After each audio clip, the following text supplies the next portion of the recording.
Hello everyone, and thank you for joining our webinar today. This is the second webinar session this year, organized by the Early Career Members Network of the Metabolomics Society. My name is Johanna Jokioja from Raisio Group Finland, and on behalf of the EMN of the Metabolomics Society, I'm co-hosting this webinar with Álvaro Fernández Ochoa from Max Delbrück Center for Molecular Medicine, Germany. This webinar is recorded, and the recording may be accessed later from the Metabolomics Society website.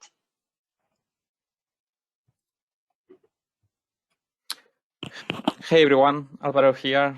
Thanks for joining us again. We would also like to encourage you to connect with us by our social media networks via Facebook or Twitter for future content.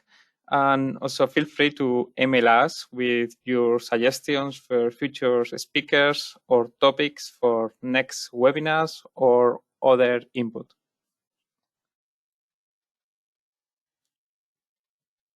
We are delighted to introduce you to the speakers. The first talk today is given by Professor Kati Hanhineva, whose talk is about multifaceted relationship of diet and health examined with foodomics approach. Kati Hanhineva is a professor in food development with special focus on Nordic foods and health effects at the University of Turku, Finland, in the Department of Life Technologies, Food Chemistry and Food Development Unit. She also holds the position of Research Director at the School of Public Health and Clinical Nutrition at the University of Eastern Finland. Her main research focus is within the biochemistry of foods, especially phytochemical compounds, and the effect of food processing on their composition. Likewise, molecular level understanding of the role of nutrition in maintaining good health and food microbiota interaction are within the core of the research. The key analytical technology at the different stages of research is the MS-based metabolic profiling that her group has developed and utilized for various food and nutrition-related applications, in particular within projects related to the beneficial health effect of whole grain-rich diets. The next speaker today is Dr. Ville Koistinen, whose talk is about the effect of malting on the phytochemicals of whole grains and side stream products. Dr. Ville Koistinen works as a postdoctoral researcher at the University of Eastern Finland and the University of Turku, Finland.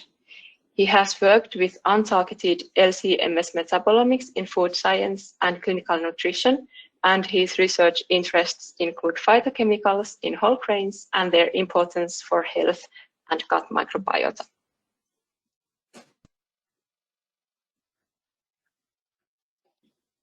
Before today's webinar, we would also like to announce our next webinar that will be on March 29th. It will be given by Professor Shen Jianxu and Dr. Siwei Zhou from the Chinese Academy of Science. This webinar will be about metabolic reaction networks-based metabolite annotation for untargeted metabolomics. More details about this webinar will be posted soon in our social media and the Metabolomics website. We also encourage you to submit your questions for today's webinar for the speakers that will be answered in the Q&A session at the end of the seminar. Please indicate the name of the speaker in your questions. Now we would like to thank again our speakers and let the stage to Kati. Thanks again.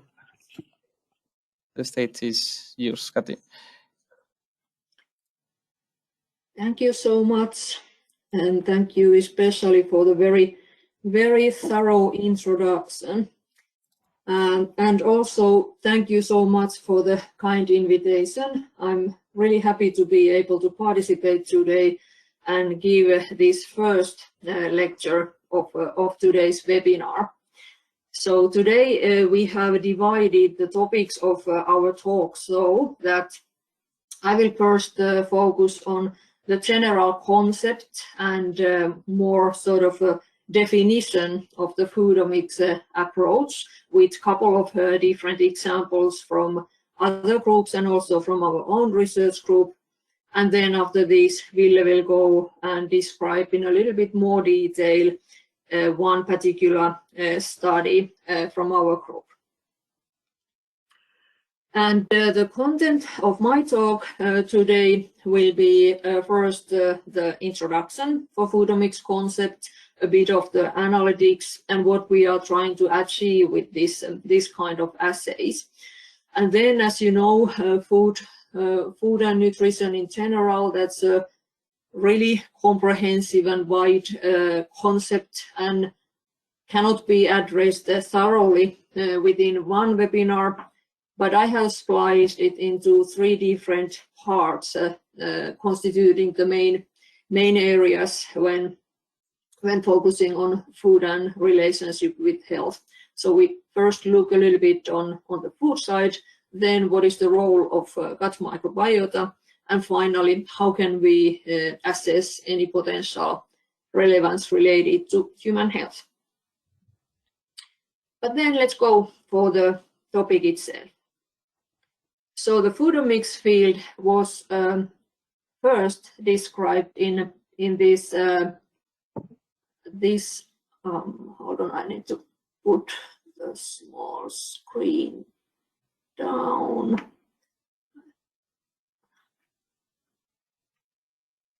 All right. By the way, do you see my mouse moving on the screen? Yes, we can see it. Okay, yeah, that's good to know.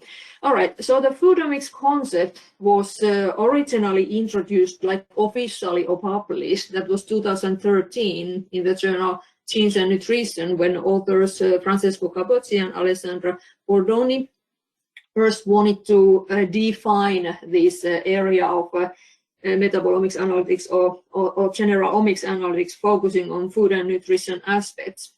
And their background for the introduction of foodomics area was that since there is a very intensive development of these high throughput omics technologies that has now been around already several decades, and including the 4 main ones, genomics, transcriptomics, proteomics, and metabolomics.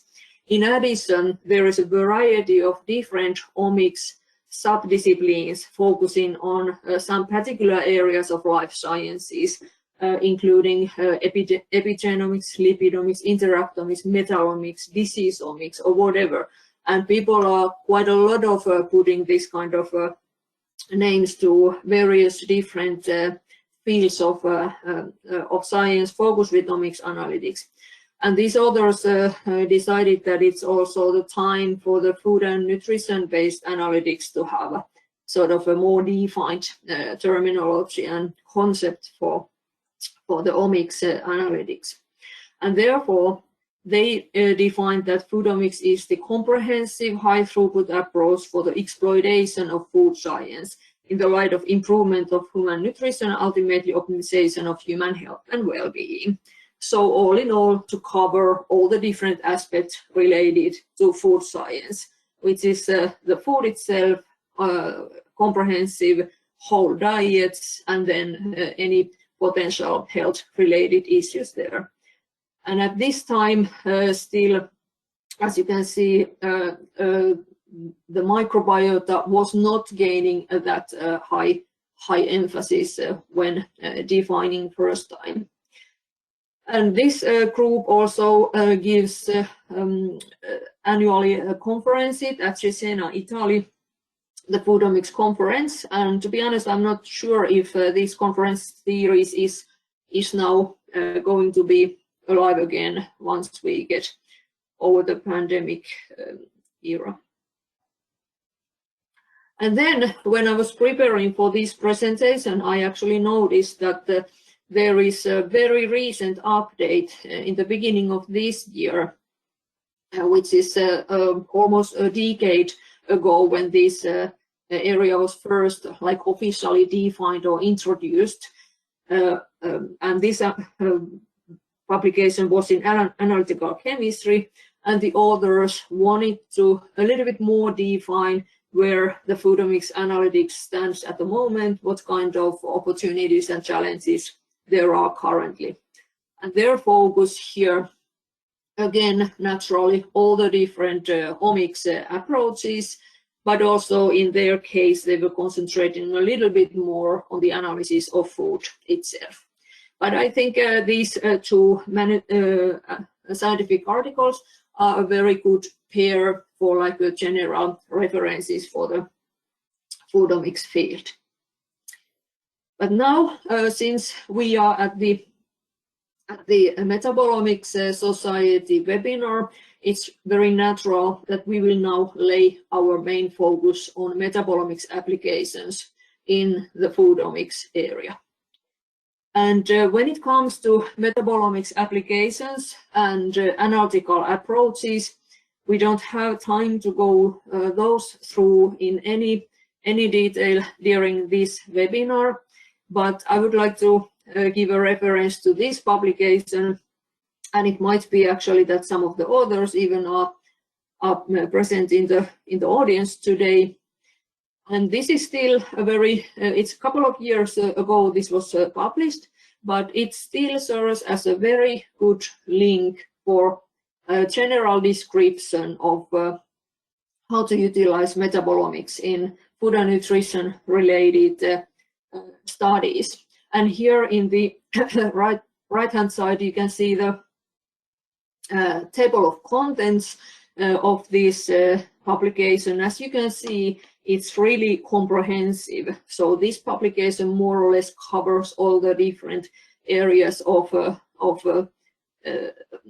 related to the food and nutritional metabolomics analytics in general, starting all the way from the study design to the biological interpretation. So it's really comprehensive. And as you can see, since we are dealing with metabolomic scientists, even the table of contents is presented in sort of a heat map manner. So that's not very usual to see, but tells about the content quite nicely. All right, and then let's go to the actual point. What are we trying to clarify when we are utilizing foodomics approaches? What are actually our study targets, and what kind of research questions we want to resolve with these analytics? This figure is made by Ville, and it's more or less crystallizing what kind of approaches or what kind of research questions we are focusing in our everyday research, in our research group. And what this pipeline shows is that our grand aim is to assess and clarify the pipeline starting all the way from the field when the food crop or whatever source used for food is first created, cultivated, and what happens all the way when the foodborne components are actually excreted.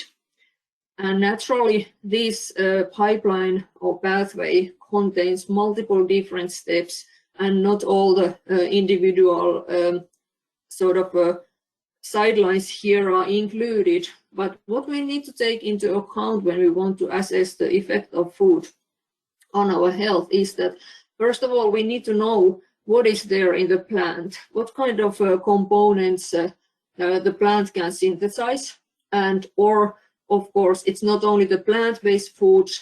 This is based on the plant-based foods because that's the main topic in our research group, but naturally also animal-made food crops likewise go for this scheme. So we want to know what is there in the beginning, what can be found, what kind of synthetic pathways there are, and what can be actually synthesized by the plant.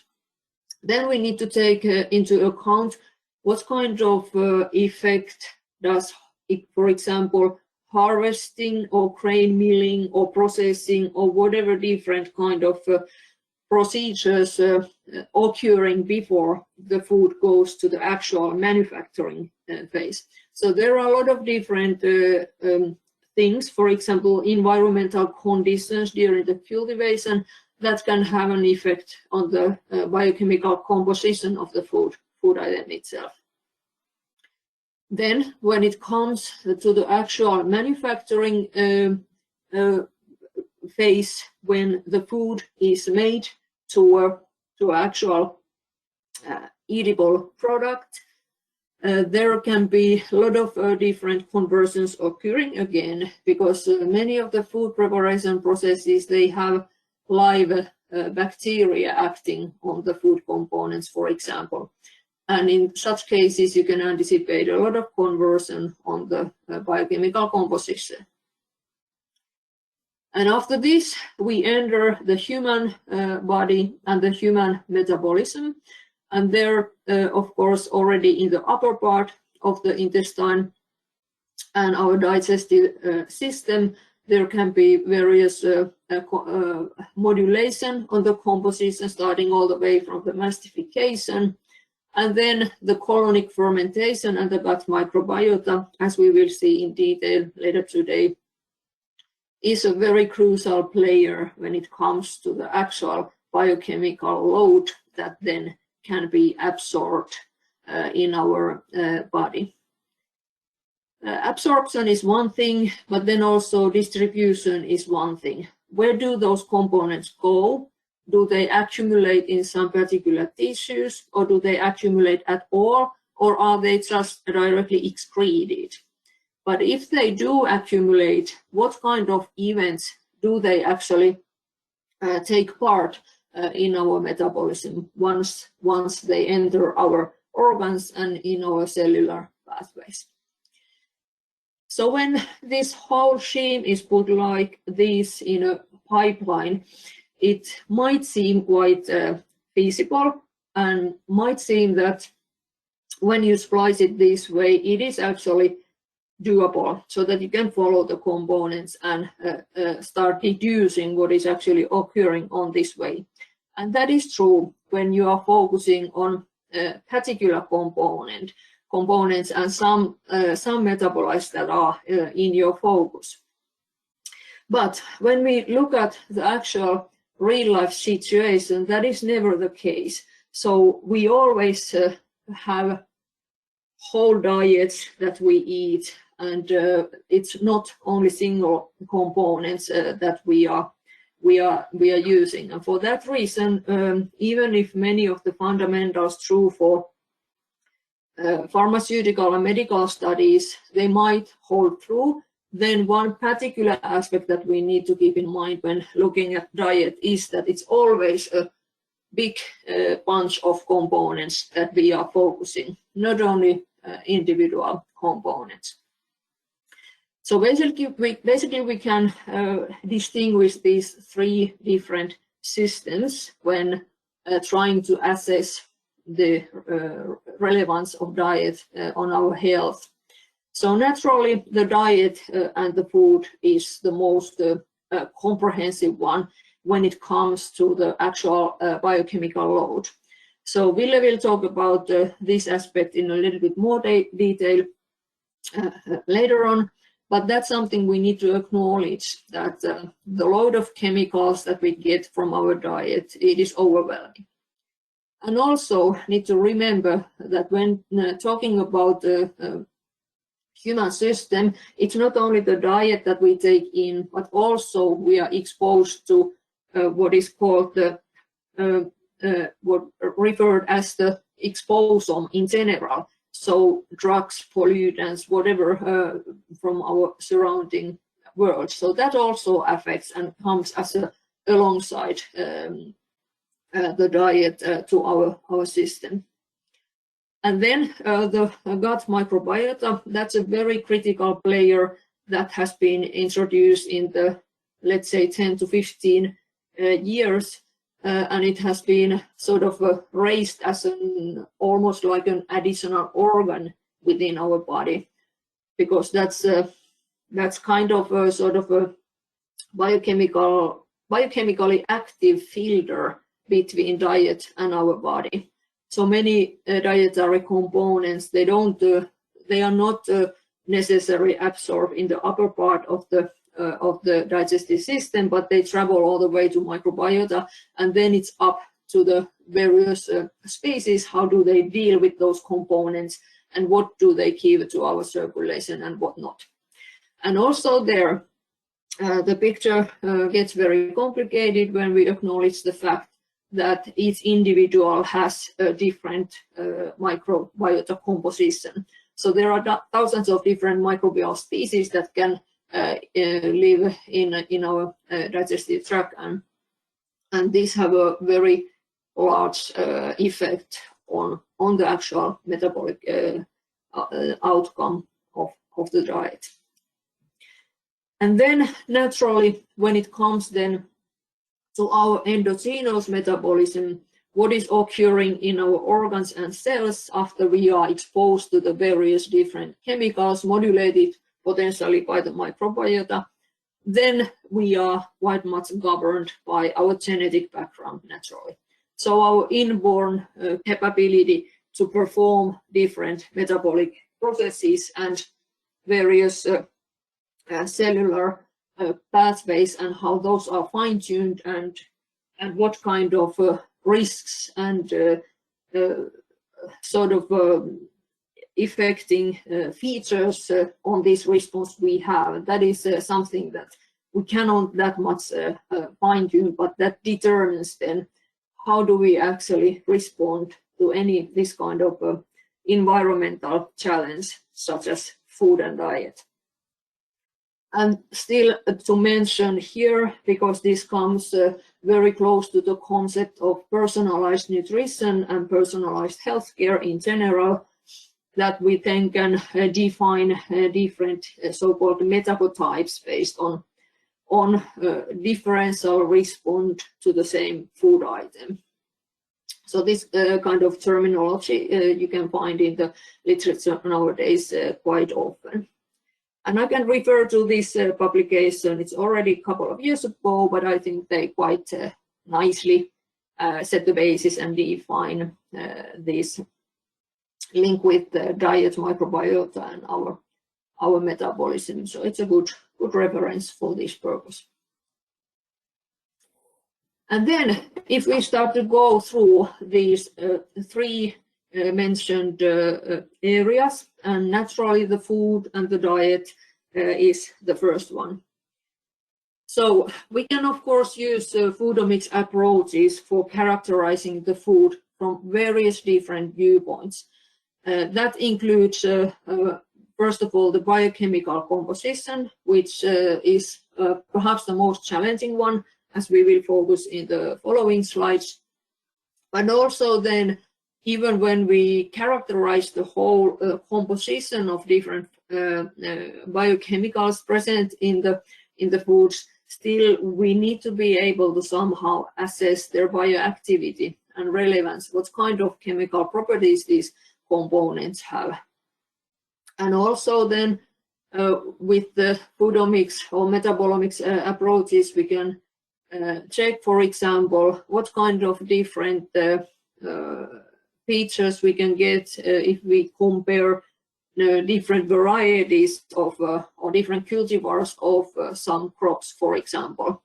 So here in this slide is included a couple of examples from our group, and for example in this publication that was part of Anna Korlon's PhD thesis, we evaluated the differences between cultivars of strawberries between Finland and Estonia. So this way you can find out how much actually the geographical region or the environmental conditions affect the composition of your taken food. And as already mentioned, the food processing is a very important factor in defining the metabolic composition, and I think Ville's presentation is pretty much on this topic then. And of course also food safety, food quality issues like these are a very critical element when we lay our focus on the foods themselves. And when it comes to food, I don't have any example now here from our group or any other publication from the scientific literature, but I wanted to draw your attention to this one and go through this a little bit in more detail. So this was published a couple of years ago. I think this was actually the first issue that was launched from the Nature Publishing Group. So it's called Nature Food. And in this journal, they want to focus on the high rank science within the food analytics. And this publication actually gained a very wide audience and a lot of interest because in this paper the authors quite nicely wrap up the most burning issues related to food and nutrition analysis. And that is related to the fact that currently when we think about assessment of foods on our health, the official recommendations and regulations, they are based on roughly 150 different components that are listed, for example, in the USDA database of food. Different countries surely have their own databases, but basically we are looking at the very same components. And naturally, this has been a very transformative, crucial issue for health sciences, because nowadays we can very much interpret the role of calories as such, and then the basic nutrients, including sugars, fats, proteins, vitamins, things like this on our health, and what is the role, how much do we need, and what is like on a general level regarded as healthy. But nevertheless, by assessing these aspects, we still have never been able to really deduce and try and characterize in a very fine way the actual molecular level effects for any foods. And the reason for this is that actually these 150 nutritional components listed in the databases, they only represent a small subset of what we actually get from the food when we have our daily meals. In this paper, the authors used garlic as one example. So they examined garlic from the USDA food data database, and at least at that time when this publication came out, this database lists 67 nutrients present in garlic. But then when the authors contrasted this information with what is actually listed in other databases and scientific literature, they could conclude that at the time of the publication, there is more than 2,000 different chemical components that have been mentioned in case of garlic. And one of these is, for example, allergen, which is a compound that has been shown in vitro, for example, effect against the multi-drug resistant bacteria, for example, and also, for example, garlic contains luteolin, which is a flavon with a lot of various bioactivities reported in vitro. And these kind of components, these are constantly collected in the food database maintained by the Wishart Group in Canada, and here the information is purely qualitative. So whatever has been found is listed here. But naturally, the issue comes from the fact that these components, they are not officially or systematically analyzed or reported in these authoritative databases so that they could be utilized.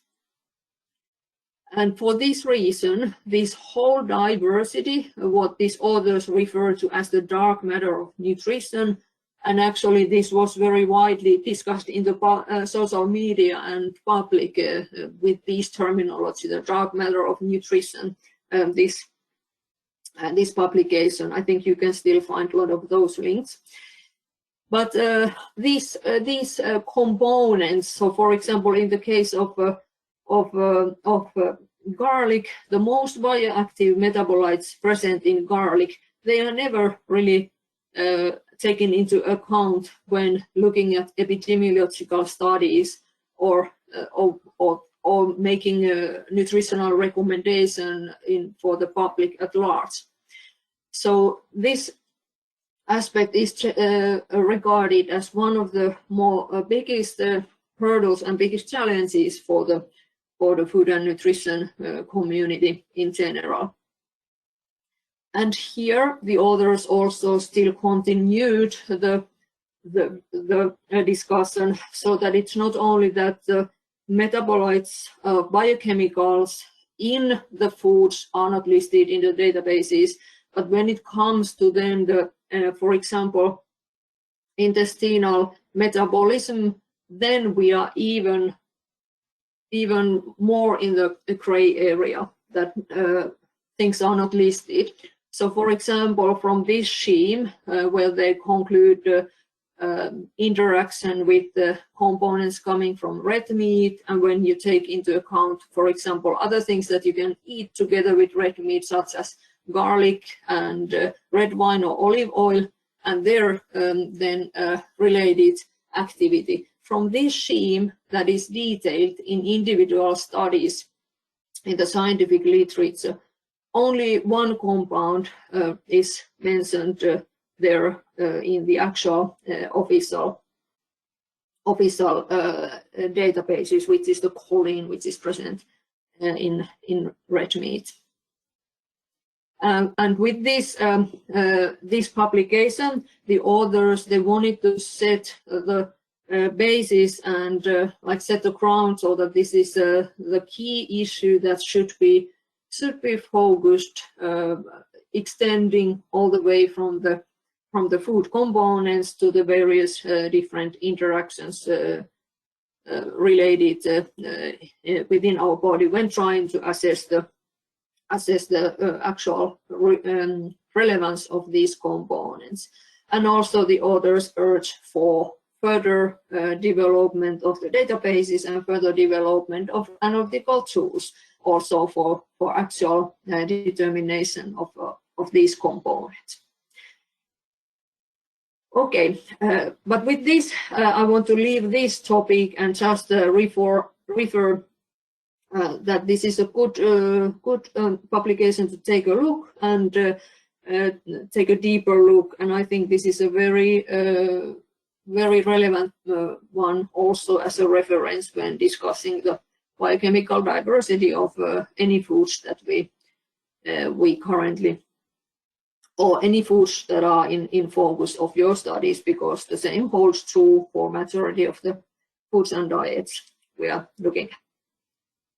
But then let's move then to the microbiota analysis. And I see that the time is flying, so we need to speed up a little bit. So, as mentioned, microbiota is a very critical component in today's food and nutrition study. It is actually increasingly elevated. Almost every study that you see from a nutrition aspect, at least some of the compounds that are mentioned are such that come from microbiota. And there is a quite a bidirectional relationship, one might say, so that the food what we eat can modulate the composition of microbial species, and on the other hand, then the microbial species, they can modulate the dietary compounds coming from the food. And once we want to understand what kind of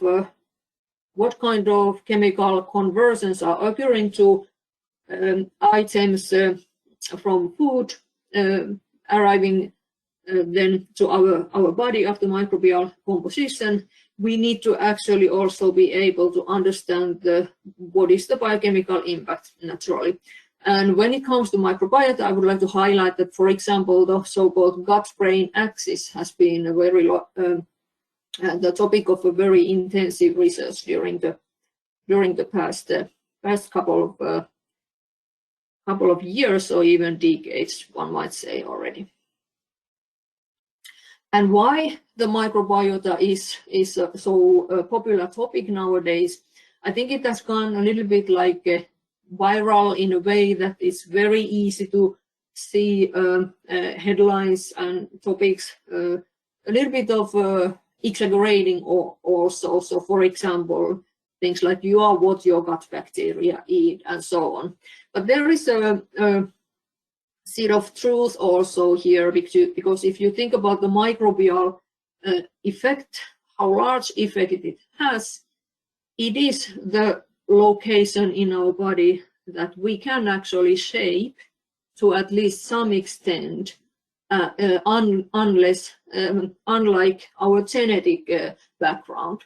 So microbiota is the most amenable location in our whole nutritional system that can be actually modulated.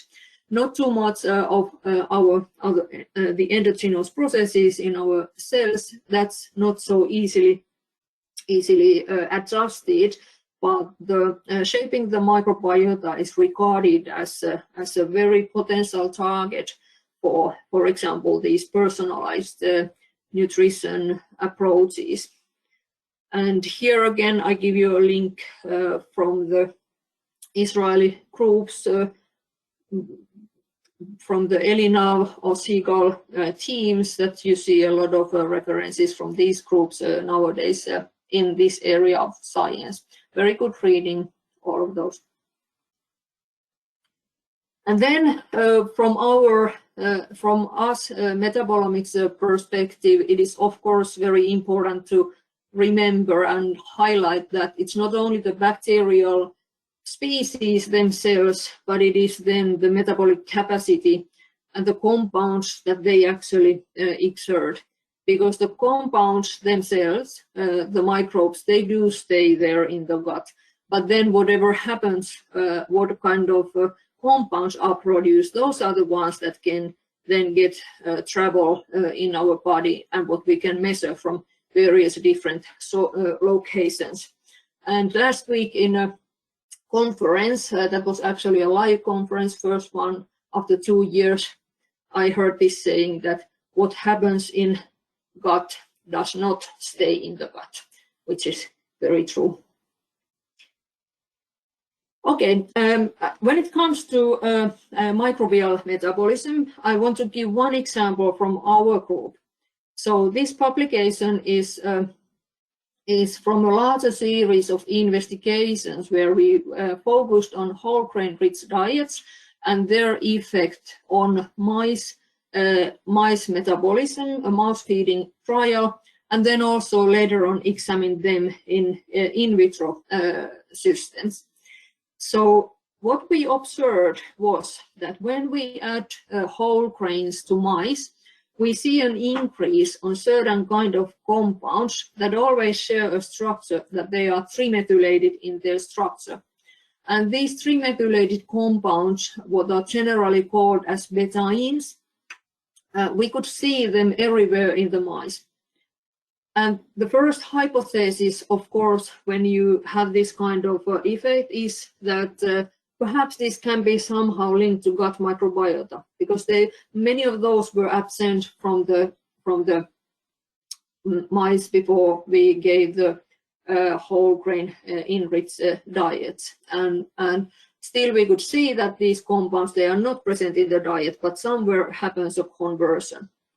And for that reason, we focused on these compounds in a little bit more detail in an in vitro system containing human fecal samples as the incubating material.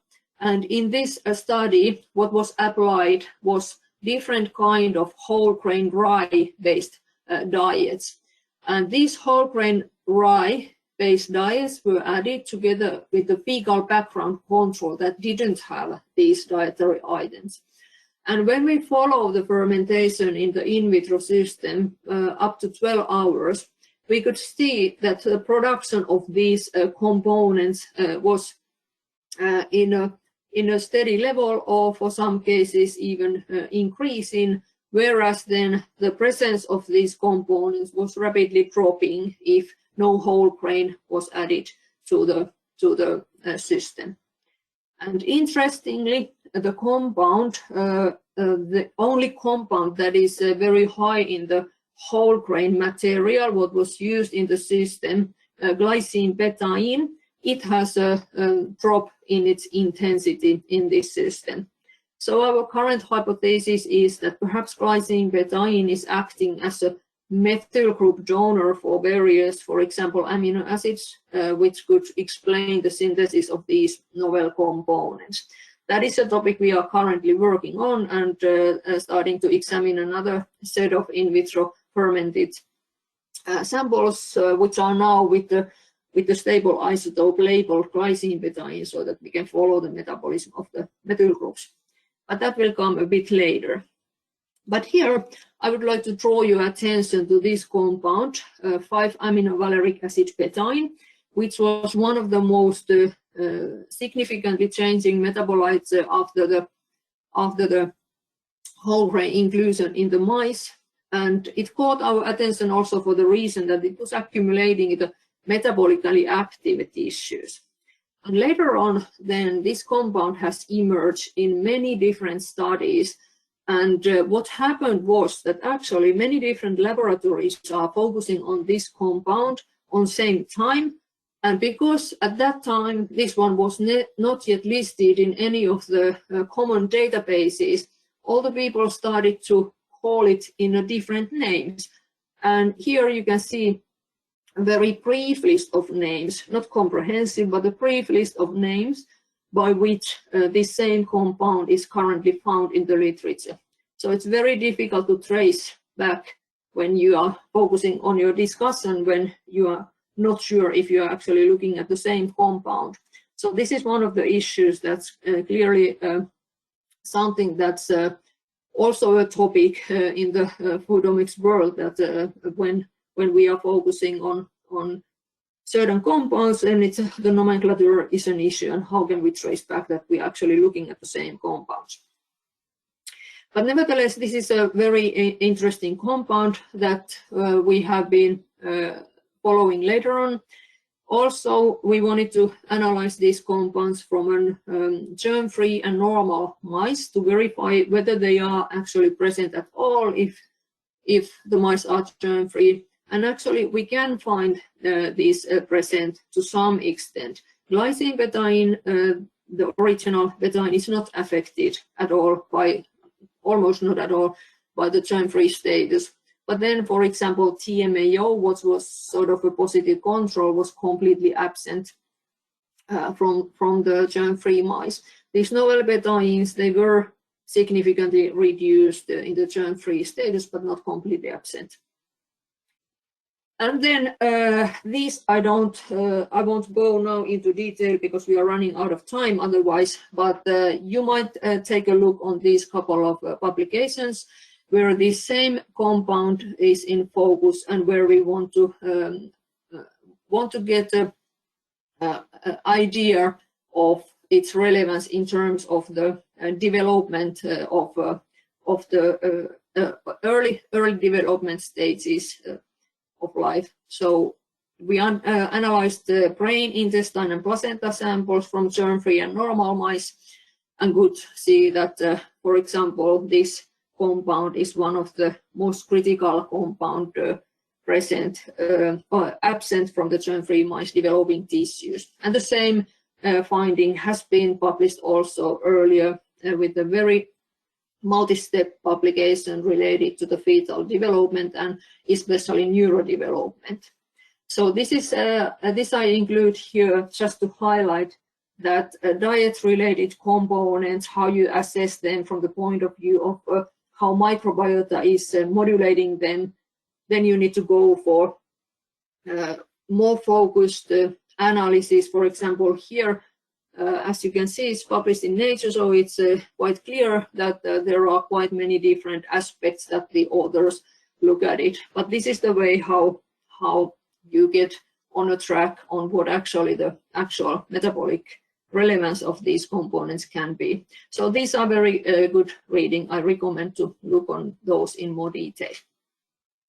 But then very fast, still look on the actual metabolic impact of nutrition and what is the relevance of all these examination when it comes to our health, because that is what matters at the end. And here we can utilize, of course, human-based studies, both observational ones and clinical trials. We can try to find links with disease and health, different kind of dietary approaches, and how those are then related with different health status or disease progression, for example, and also associate with various different clinical parameters and so on. And also then we need to utilize also animal trials, as I already showed, and then in vitro assays if we want to go into any actual metabolic routes and to be able to define any causalities whatsoever with these metabolic routes. Because causality is a keyword that is typically required by at least the major journals to be able to publish any of their results. For example, I include here one example from our studies where we profiled plasma metabolite composition after a whole grain-rich diet conducted in 2 different locations, Naples and Kuopio. And in this simplified scheme, you can see that we have different metabolites occurring in Naples and Kuopio, a little bit different due to the dietary background. And then also we could see the correlation with various glucose and insulin parameters. So with this kind of analysis, you can get sort of a hint on which areas of metabolism are worth looking at when discussing the potential health relevance of any dietary components. And this is also reviewed again quite extensively with the Iran Seagull group, and this is worthwhile taking a look because they have actually quite clear and relatively simple setup where they conclude that when we look at the human circulating serum, which is the most typical sample material when we try to assess any health implications, very large proportion is actually explained by diet and microbiome, so that those are very crucial to take into account when interpreting any human serum sample. So this is here just as a useful link for you to take a deeper look. And of course, then when it comes to why we want to look at on a molecular level these events is for the reason that we want to move more towards preventive health care, not only curing diseases but preventing them. And this is highlighted in media in multiple different ways. That prescribing fruits and veggies, for example, would save billions in medical costs and so on. So naturally, this is the why all this study is of importance. And when it comes then still to the more personalized approaches. So I showed in the beginning that we are different metabolites, we respond differentially due to the differences in microbiota and in the genus background, and to assess these is then could give a sort of individual print for us. And naturally, metabolomics is a key analytical tool to utilize in this scheme. And to conclude, this is the figure from the publication I showed as a first example, and this is a little bit futuristic expression from the authors, but I think it's fun to read, and I suggest to take a look, so that eventually we could have barcodes for our foods, taking into account our individual individual requirements in terms of our metabolism, and that could guide us towards then suitable food choices. I also here had one publication about a very different approach which was performed on dogs and dog foods, because I just wanted to remind that foodomics, it's not only about humans, but also we can use various different models, and also this is relevant not only from the human health perspective, but of course then also for the well-being of our pets. So I think I'm using too much time now, so perhaps we don't go into detail this one, but merely just to wrap up. So I hope in this presentation I have showed you the concept of foodomics in general, why we need it, where we want to apply it, including, first of all, the biochemical composition of foods and whole diets. How can we best address it? And clearly, that's the area where we lack efficient tools, not only for the metabolite identification, but also then for comprehensively collect the information and put it in the form that also authorities may access it. Gut plays a key role here, and taking into as a conclusion to explore the synergies from all these different steps. That is the key for us to actually go forward and provide further understanding on the metabolic events related to our everyday food and health, and to eventually move more towards personalized solutions for taking into account our individual needs in terms of food, and of course the nurture the gut flora in a way that it is most benefiting our health. So with this, I'd like to acknowledge the research group, all the funding agencies, collaborators, and thank you for your attention.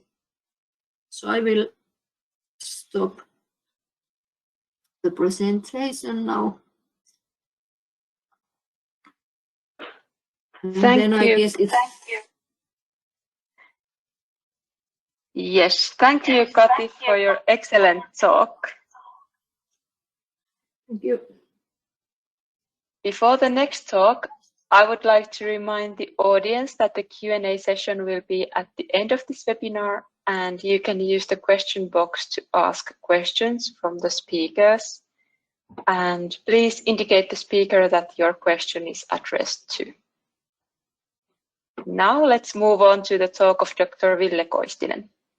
The floor is yours. Thank you. So can I just confirm that you can see the slides now? Yes. Great. Okay, so thank you, first of all, Johanna and Alvaro, for the kind introduction, and also inviting me to present in this EMN webinar, and also thanks, Kati, for giving such a nice overview of this subject. So now is the time for me to present one case study in this field of foodomics, and it's related to whole grains and the way malting affects the phytochemicals in those whole grains, and also related to the side stream products of malting. So first there will be some introductory slides to the topic still.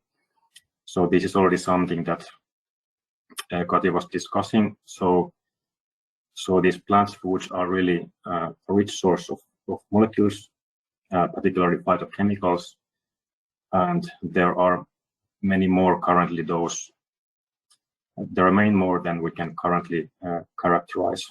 And in this slide, you can see an example. So there's like a dendrogram, which is actually representing the contents of one curated database of dietary phytochemicals called PhytoHub.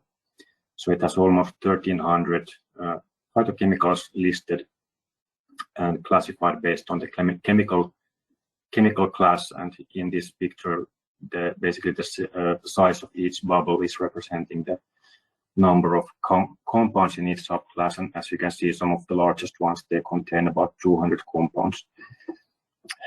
So this is kind of like the first taste of how complex foods can be in their biochemical content. But then when we look at the upper left corner here, we can see that actually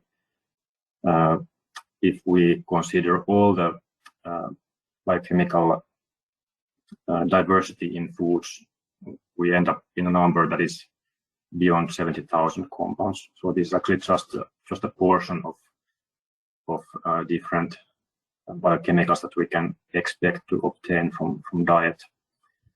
So this is really a complex problem if we really want to study these molecules.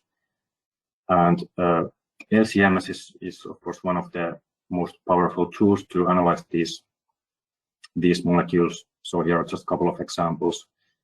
So there's a procyanidine dimer B1 and ferulic acid, which are both present in the samples that I will shortly be showing you. So they were found from the multi-samples, and here's just a couple of examples of how these molecules can be identified in LCMS.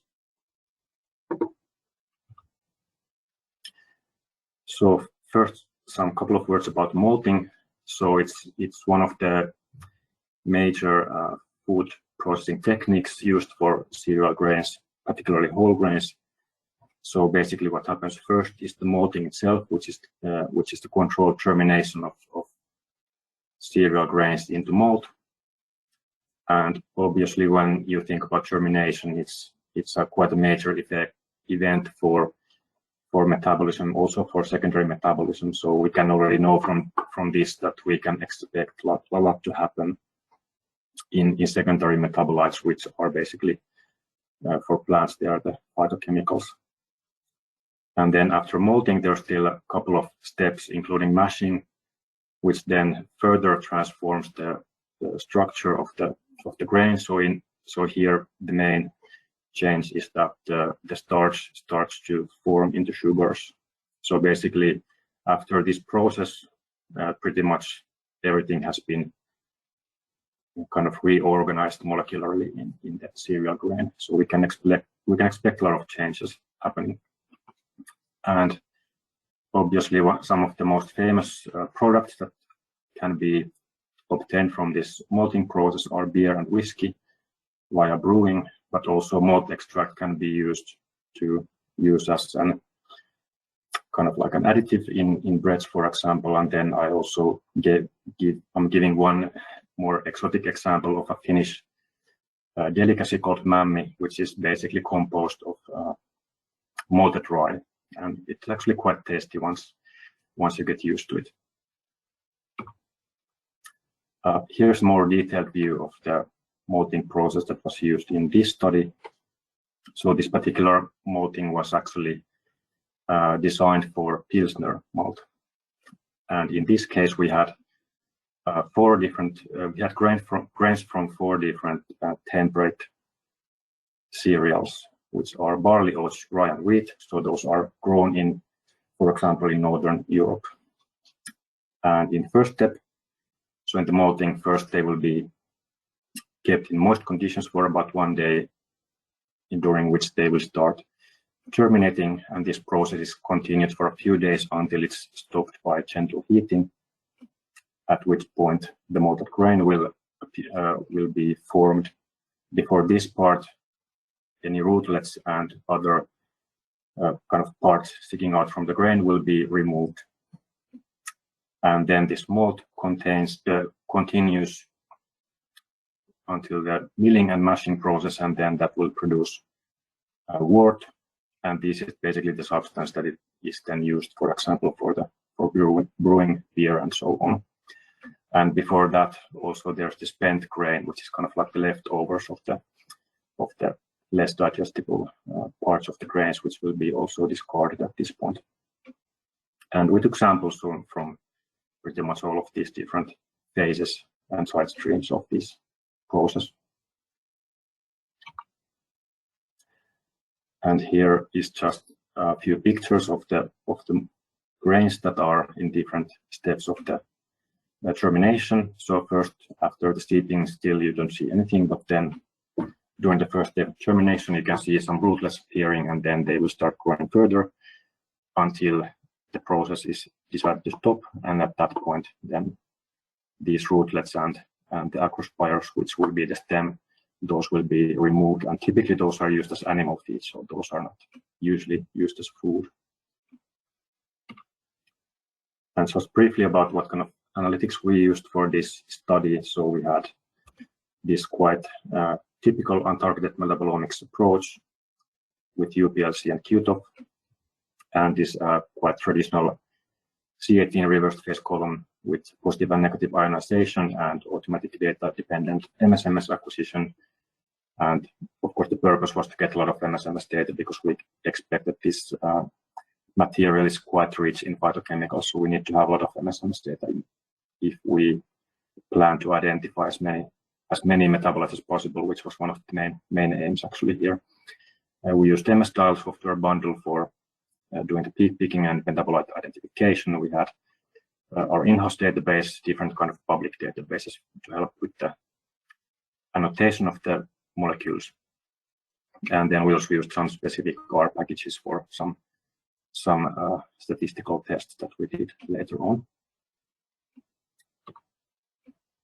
And then when we thought about the aim of the study, well, often in untargeted metabolomics, sometimes the hypothesis is generated on the way. And also here it happened that instead of going for this traditional untargeted approach, where you get the raw data, you do statistics, and then you decide, or then you start looking at what are actually the differential signals, and only then start identifying those.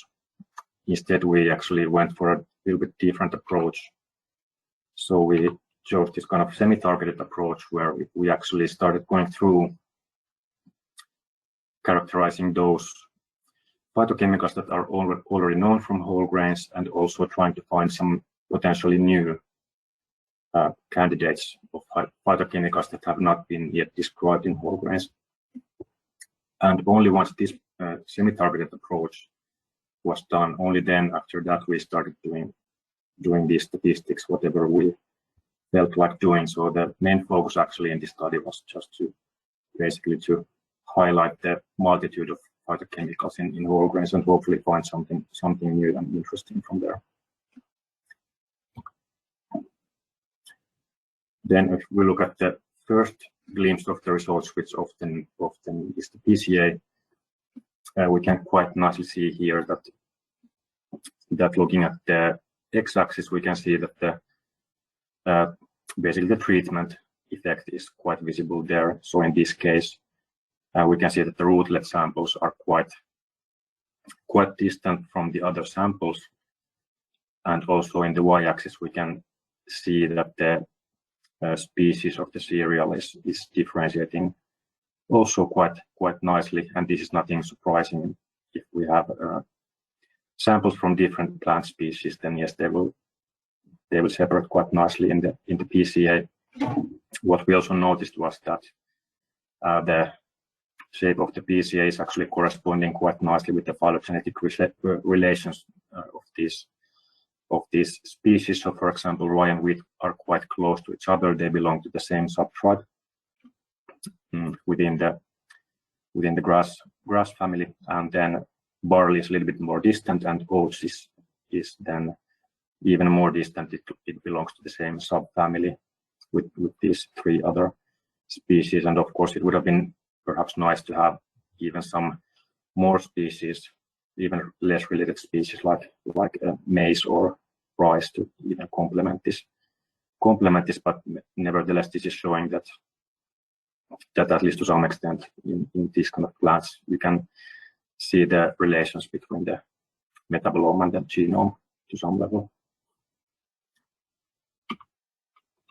So since we did the semi-targeted approach, here are basically the different compounds or different compound classes that we were able to find.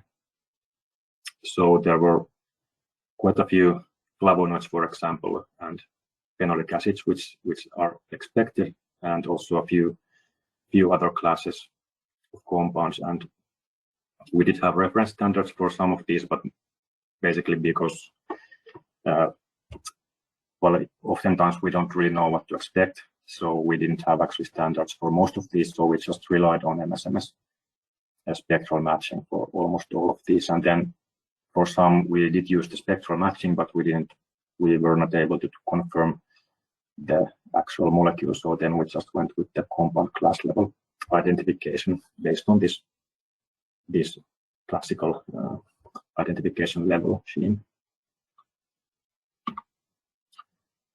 And then to show this in a heat map, well, first of all, it's a bit problematic when you have almost 300 compounds.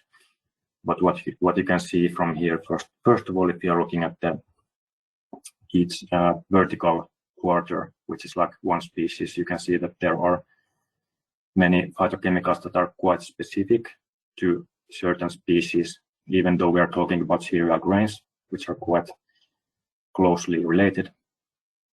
And also one other thing that we can see is that the rootlet samples seem to have quite high relative abundance of many of these certain compounds.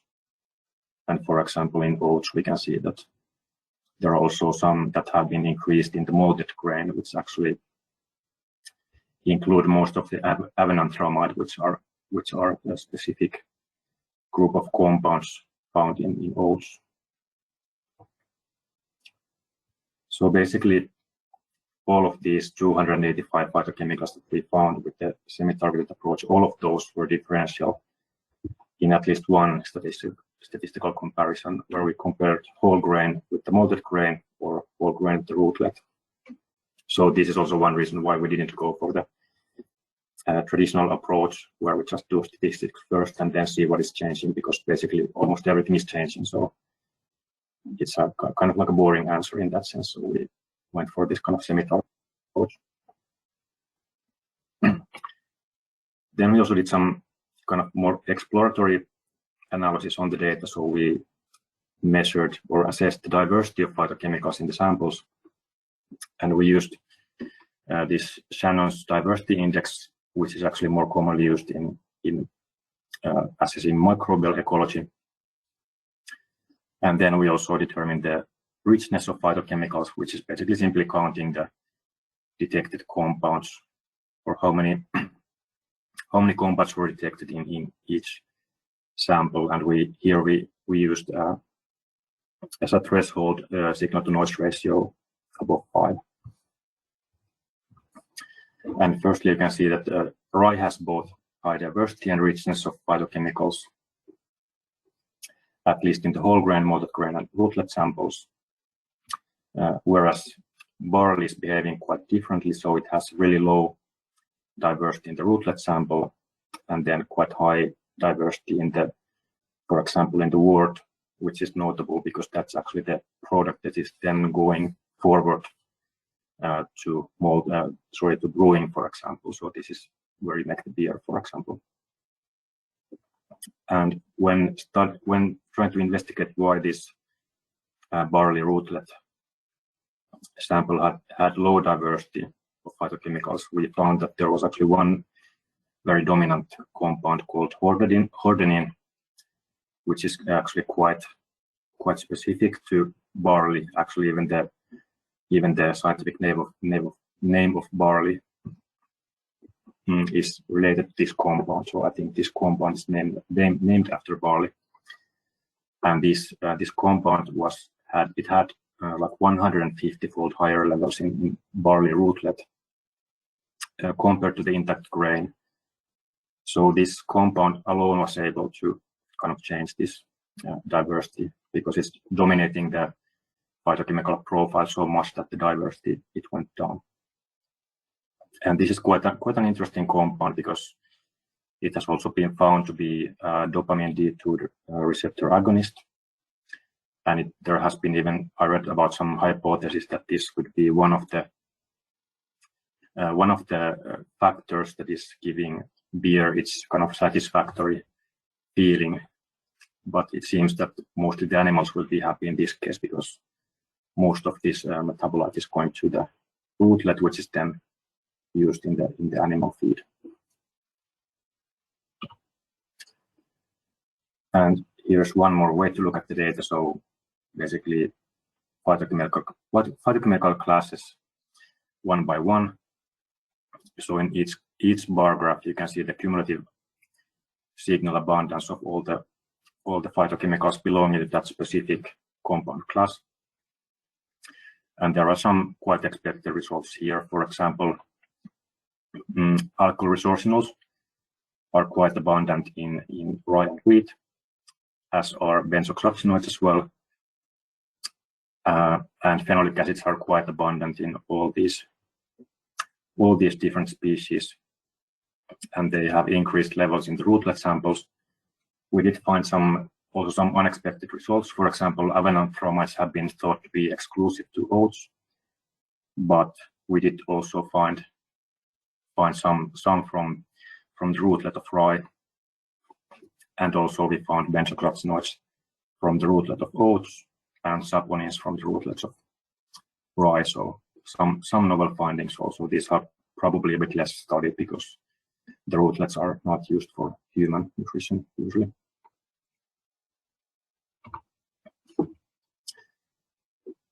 So here is just one screenshot from MS-DAL software, which I was using to annotate these compounds.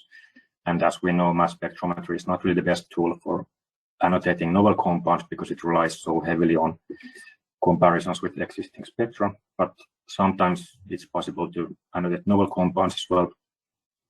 Like in this example, where pinoresinol, it was observed as an in-source fragment of a larger compound, which is shown here. And then when I calculate the neutral loss, it corresponded with acetyl hexose, and then thus we gave this putative ID of pinoresinol acetyl hexose. And this was actually the most abundant lignan compounds in these samples. But of course, this kind of annotation, it will need further confirmation with a reference standard later. So going on to the discussion. So first of all, it's possible to annotate hundreds of phytochemicals from a single food group, like in whole grains.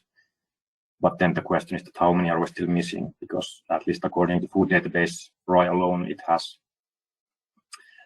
more than 4,000 compound entries in food database. Of course, some of these are predicted only based on the metabolite pathways and so on. But still, it would be nice to know more about these compounds and the content in foods. So we are still kind of like scratching the surface in a way. And then some thoughts about the rootlet, which is currently discarded and used as animal feed. So it seems to be really a rich source of phytochemicals, and also we know that it's a rich source of protein. So perhaps it could be exploited more in human nutrition. I suppose that I didn't taste it, but I suppose the taste might not be so appealing. So this might be the main reason why it's not used currently. So it might require some further processing. And then, of course, if I were able to study this further, I would perhaps compare several malting techniques, for example, or include additional species to be malted, some cereal species. And then, of course, it would be nice to study the microbial metabolism, which is actually something that we are going to study soon in these molded grain samples. And still to conclude, so this was an attempt to characterize phytochemicals from whole grains in a wide scale. And to some part it was successful, but still it left kind of like a hunger to be able to identify even more. And so malting increased the levels of many phytochemicals, but unfortunately a large portion of those are lost in the later step of the process. So there's some potential for the food industry perhaps. And then, well, there's constant development in software and also in the databases, and also these computerized tools to annotate metabolites, but still there is more things to do, at least in the foodomic side related to phytochemicals, so that we can actually catch a large proportion of those those interesting molecules that are in the foods. So that was my presentation, and here are the acknowledgement and the people who were involved in this study, and also the funding sources, and here are the couple of references that are related to this study.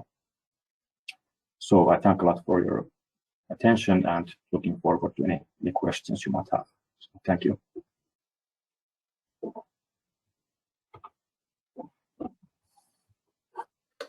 So thank you a lot. Thank you both for these excellent presentations. We are now open to start the Q&A session. So everyone feel free to send your questions in the question box that you could see in your screens. And we already have a few questions that we have received. So the first one, I think both of you can answer this one. They are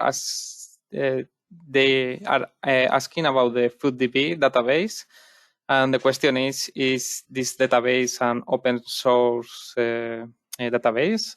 Maybe also could you provide more information about other useful databases? Yeah, so this food database is publicly available. So it's food foodb.ca. So it's maintained by the David Wishart research group. So it's freely usable by anyone, and you can search based on the food, or you can search based on the compound, whichever you're interested in. So you can, if you search based on the food, you can see a listing of all the biochemicals that are so far reported or suspected to be in the food. And then this PhytoHub, this is a database more focused on the dietary phytochemicals, and it's actually more like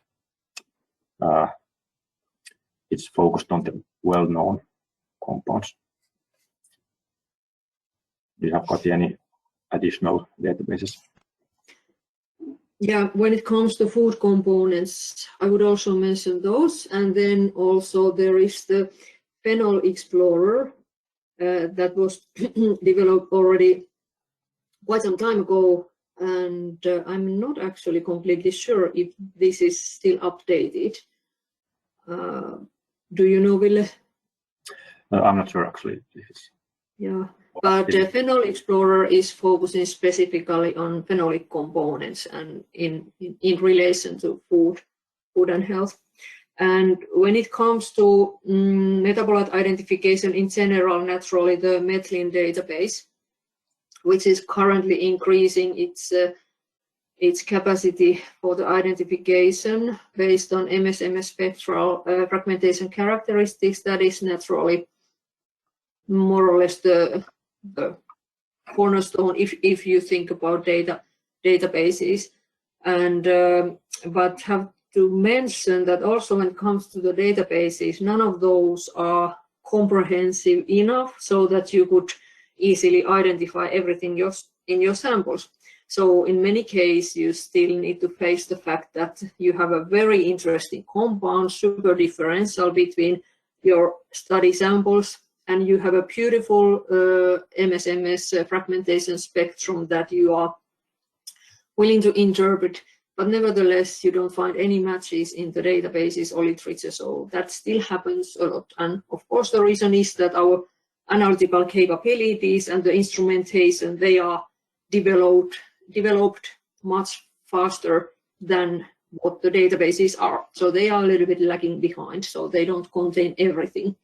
As an example, I might mention that, for example, this 5-aminovaleric acid betaine, the interesting gut-brain axis kind of linking compound that has newly emerged, that is not included in methylene, for example, at the moment. But we are currently in the process of sending the compound there, and so that it can be included, because that's clearly a metabolite that's coming out nowadays from here and there and gaining a lot of focus. So that is one way to also enhance then the correct annotation, or at least uniform annotation for the metabolite. when it comes to databases, this is the current situation. And still, I have to also say that a lot of research in this area depends on your own interpretation and capabilities to actually look at the spectra and decide and try to understand the chemical fragments and how they are linked inside the molecule, what are the different pieces of the puzzle. And also here, a lot of the different computational approaches that I think were the topic of the previous webinar. Of course, those are very helpful and familiarizing with the most recent ones that are available. For example, looking at the webinar from last time, that might be useful as well.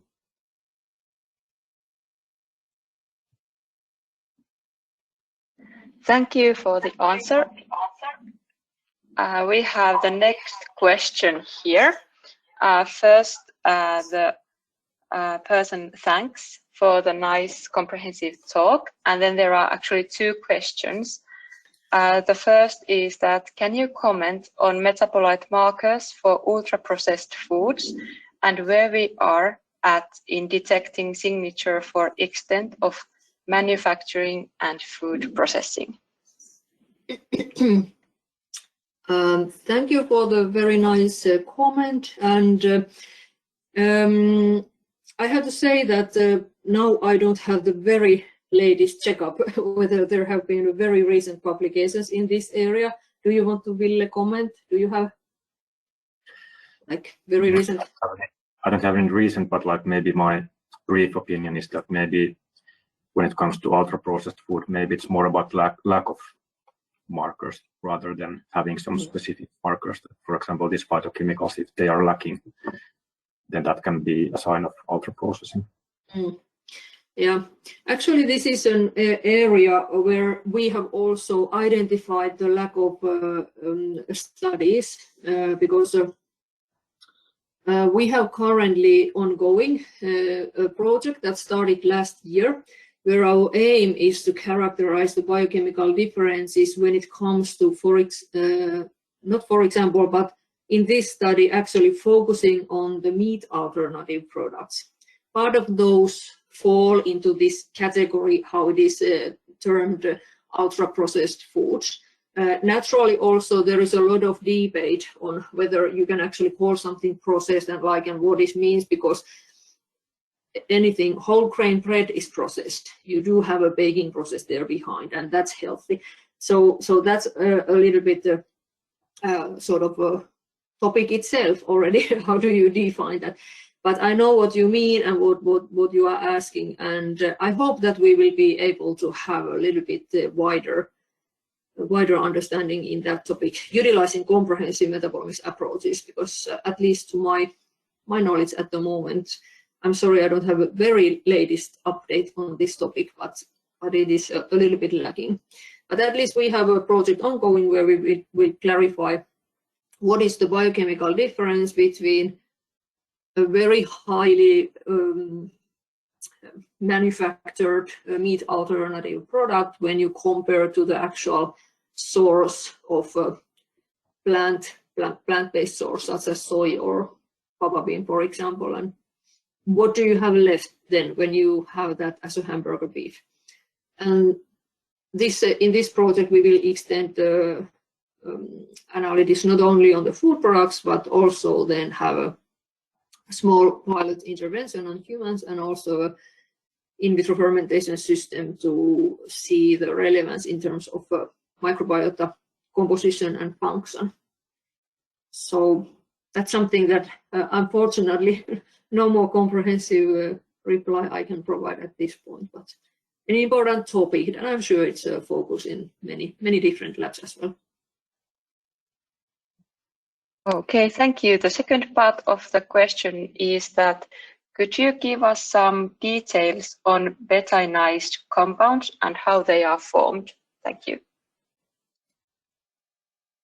Thank you. Again, a very good question, and again, such that we are currently working on. So we started to use this terminology, beta-ionized compounds, in connection of this study, where we found out that a lot of compounds accumulating after whole grain rich diets had the similar chemical structure, so that they have a nitrogen atom and then occupied by 2 or 3 methyl groups, so sort of 3 methylated compounds. And perhaps the most classical ones, classical examples from this family of compounds are glycine betaine. That is the compound that actually, if you see just a compound called betaine in the literature, that typically refers to glycine betaine. But nowadays, more and more people are starting to use actually also include glycine there, because there are so many different betaines found all the time. And there are various different sources. So many of those are already readily present in the food. So for example, this aminovaleric acid betaine that I showed today, it is present in meat as such and also in milk, and especially from ruminant sources. So there are indications that most likely this particular betaine could be coming from the microbial fermentation that ruminants have in their digestive system. So that might be the metabolic origin and the reason why it is accumulating in the muscle, the meat, and then also excreted in the milk of ruminant milk. So this is what we have so far gathered from the literature. And also compounds like pipecolic acid betaine that we face many times after, for example, rye intervention trials. And that is also naturally present in whole grain rye already. And so, yeah, it's very wide and very heterogeneous group of compounds, but what is common is that they typically have these methyl groups, which they either can take or leave or give out in metabolic processes in quite easily. And in general, to have this kind of methylated structure in a molecule, that refers to a metabolic role, because methylation reactions in many of the cellular processes, they are so central. So in a lot of enzymatic control and epigenetics and things like this. So they refer towards essential metabolic role. But I think the review articles and like this, if you focus, they are mostly discussing glycine betaine, because that has been known for ages. But it's only during the recent years, thanks to our current excellent instrumentations, that we have started to see many other betaines as well. Okay, thank you very much. So the next question is for Kati. So are governments considering expanding their listing and hence focus on compounds in food? And she said that you mentioned the US Food and Agency only tracks 150 currently.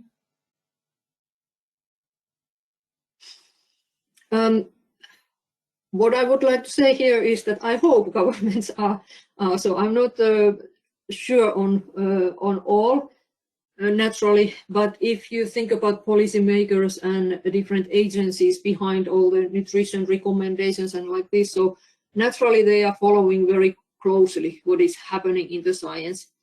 And the fact that this biochemical diversity has been brought up during the past year so heavily, quite intensively, that was in the headlines even in Finland. The main newspaper in Finland also put one article about this dark matter in your plate or like this. So it is highlighted and it is also underlined in quite many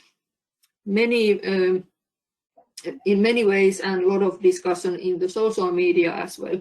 So I am sure that the policymakers are following, but of course the difficulty here is that we don't have systematic approaches to actually quantify and profile all of these compounds in food compounds. So the data is so scattered and still very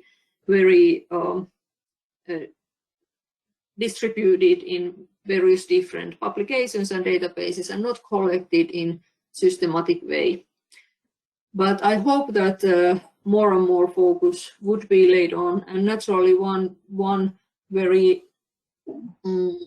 fluent way would be to start building up these databases. The more we know about these compounds, the more we understand the relevance, the more pressure there is for authorities to actually include these also in the databases. So, for example, that was the case for vitamins. So vitamins were first classified or when they have been classified as vitamins, as essentials, they are listed in the databases. But if you think about, for example, phenolic compounds, those were first called as vitamin P, but then people found out that actually there are too many different compounds that we could actually put them under one name, and that's one of the reasons that there are so many different of these. So phenolic compounds almost made it actually to this kind of listings when they were first found. So it's quite obvious that they are very essential and they are bioactive and they are relevant, but the standardization and the requirement levels and recommendations, this we still lack. But I'm sure that a lot of work is ongoing because authorities making the nutrition recommendations are like this, they follow the scientific literature very closely. Or how is it, Ville? Do you want to add something?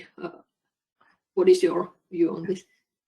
Yeah, I think that in the United States they have even more comprehensive list of molecules compared to, for example, Europe that are followed here. So I think this 150, that's pretty much the maximum that is currently anywhere tracked by any authorities. But of course we cannot blame them, because even if they would start now asking us, can you provide us more data, then we should really start working on actually quantifying all these different components from the food. So it's not simple process.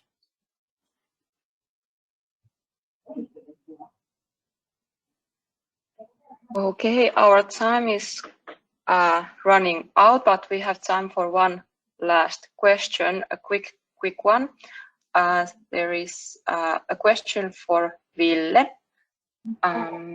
Thanks for a great presentation. Very impressive work identifying large number of phytochemicals. You used spectral library matching for time-of-flight generated data in your study. Do you know if spectral databases of food compounds exist for Orbitrap data? Unfortunately, I am not aware of any specific databases for Orbitrap data, but I think because Orbitrap is producing quite similar MSMS patterns compared to QTOF, so at least I would be relatively confident in using these general LCMS databases for Orbitrap data as well. So unfortunately, at least according to my knowledge, there is no such database. There are some phytochemical databases, for example, this RESPECT database, but I think it's also quite general, like LCMS. Even some, I think even some GCMS data might be there.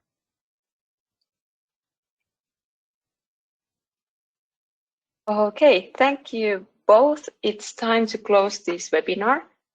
Warm thanks to both of you for your excellent talks today and answering the questions. And also we would like to thank the audience for joining the webinar today. And please remember our next webinar on March. More details will be posted to our social media.